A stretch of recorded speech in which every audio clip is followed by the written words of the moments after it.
Hi friends, எல்லாருக்கும் வணக்கம். செல்வி Albert cooking சேனலை சப்ஸ்கிரைப் பண்ணிக்கோங்க. வாங்க இன்றைக்கி மோர் குழம்பு எப்படி பண்ணலான்னு பார்க்கலாமா? ஒரு மிக்ஸி ஜாரில் தேங்காய், சீரகம், பச்சை மிளகாய் போட்டு நல்லா நைஸாக அரைச்சி வச்சுக்கோங்க.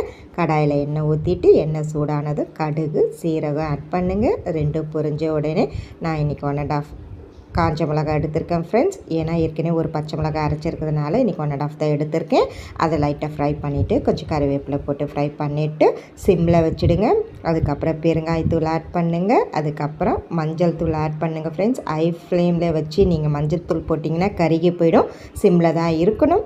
அதுக்கப்புறம் அரைச்ச தேங்காய் பேஸ்ட்டு, தேவையான அளவுக்கு தண்ணி, ரொம்ப தண்ணி ஊற்ற வேண்டாம். தயிரும் கொஞ்சம் தண்ணி விடும், பார்த்து ஊற்றிக்கோங்க. அதுக்கேற்ற சால்ட் ஆட் பண்ணிவிட்டு மிதமான தீயில் இந்த மாதிரி கொதி வரணும். கொதி வந்தோன்னா ஆஃப் பண்ணிவிட்டு கொஞ்சம் ஆற விட்டுட்டு அதுக்கப்புறம் திக்கான தயிர் கடைஞ்சி வச்சுருக்கேன், அதையும் ஊற்றி மிக்ஸ் பண்ணி இறக்குனிங்கன்னா சூப்பரான மோர் குழம்பு ரெடி ஆகிடும். நீங்களும் வீட்டில் செஞ்சு பார்த்துட்டு கமெண்ட் பாக்ஸில் கமெண்ட் பண்ணுங்கள். தேங்க்யூ.